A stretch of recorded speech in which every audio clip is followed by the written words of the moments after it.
Happy Friday, sixth graders! Woo! You made it through 7 weeks of distance learning. Give yourselves a round of applause.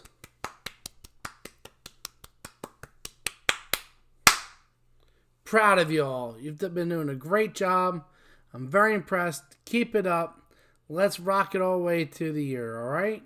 So today we're going to analyze the causes and events and results of the Peloponnesian War, which is a bit odd because it's kind of the end of Greek civilization.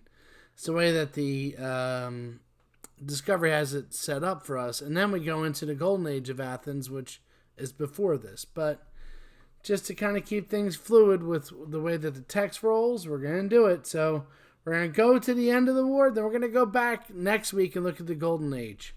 Go figure. All right. So,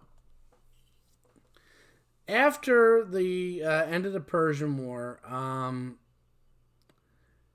Athens starts getting more and more powerful and more arrogant with that power.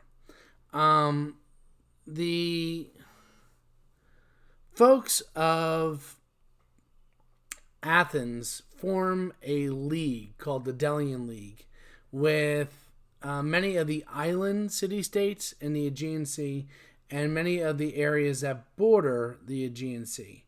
And the idea was that they would make this alliance as a means of preventing the Persians from ever attacking these areas that were along the Aegean coastline again.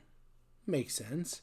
And the whole crux of it is that all these different city-states would pay Athens money to provide a navy because, well, the Athenians had the best navy in the area.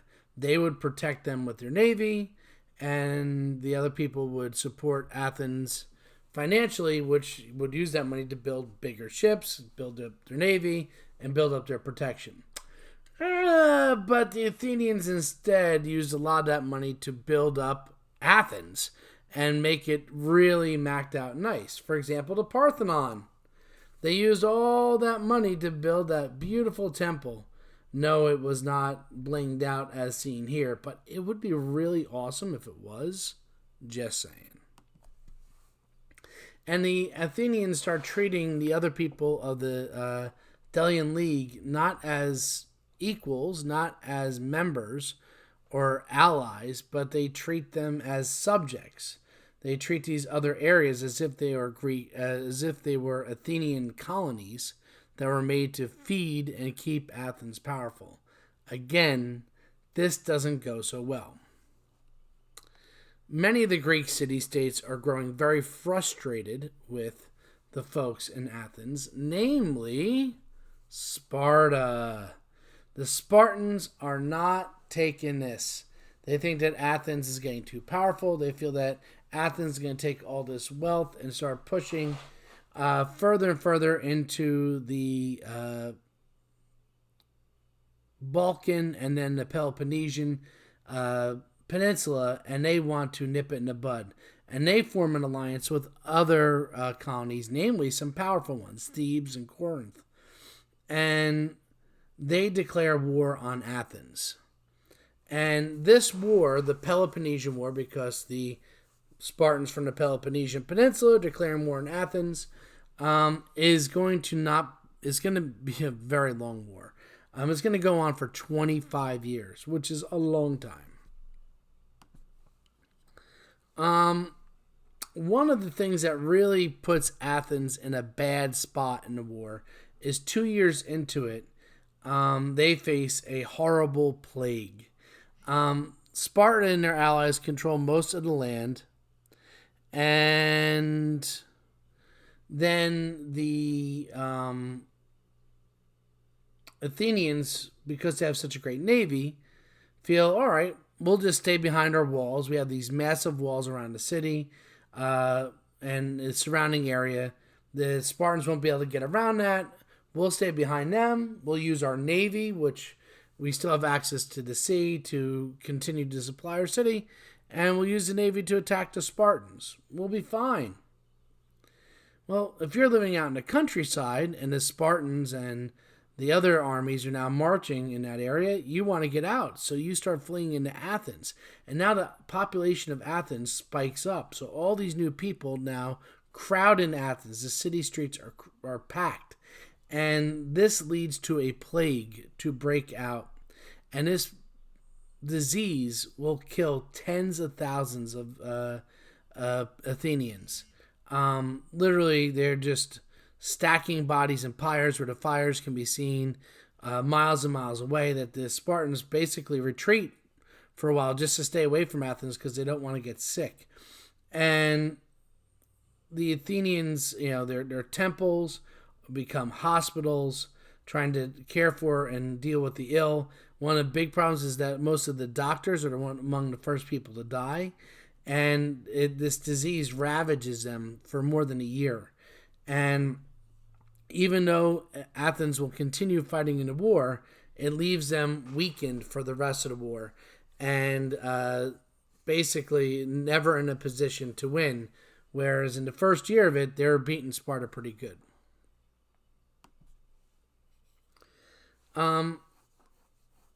Sparta, though, can't get rid of the Athenian navy. The Spartans are great on land, but not on sea, and the navy continues to be a problem, continues to provide the people of Athens with food and supplies, and continues to cut off the supplies to the rest of Greece. So the Spartans turn to an old enemy for help, the Persians. And the Persians still have a pretty sizable navy, and now distracted by the Persian navy, the Athenians now are able to surround and push their forces towards Athens, and they'll starve out Athens, and Athens will be forced to surrender, ending the war after more than 25 years. We're going to see that in Greece, after the fall of Athens, democracy and democratic forms of government will go into decline. We'll see more and more oligarchies, more and more dictatorships. But really, the war for both sides is far too costly. It costs them too much in blood, too much in treasure. They lose so much of their populations, respectively. They spend so much of their wealth in order to fight one another that they are never really the power that they were after the Persian War. And we're going to see that this weakens the entire area of Greece, both the Balkan and the Peloponnesian Peninsula, which will leave them open to conquest by people from the north, the Macedonians. We'll talk about them and the guy who does that conquering, Alexander the Great, later on. I always think that this insignia here from a plate during that time period, a work of art, it shows Ares, the patron god of Sparta, slaying Athena, the patron god of Athens. And that kind of captures the whole idea. So even though the Spartans win the war, they're going to ultimately lose the battle and get conquered by the Macedonians because they became so weakened from the Peloponnesian War. So what was one reason why the Peloponnesian War began? And what was one reason why Sparta was able to defeat Athens? Write your answers there. I look forward to reading them, and I look forward to you and me and everybody having a fantastic weekend. I hope you all are great and healthy and well, and I miss you all terribly. Be well.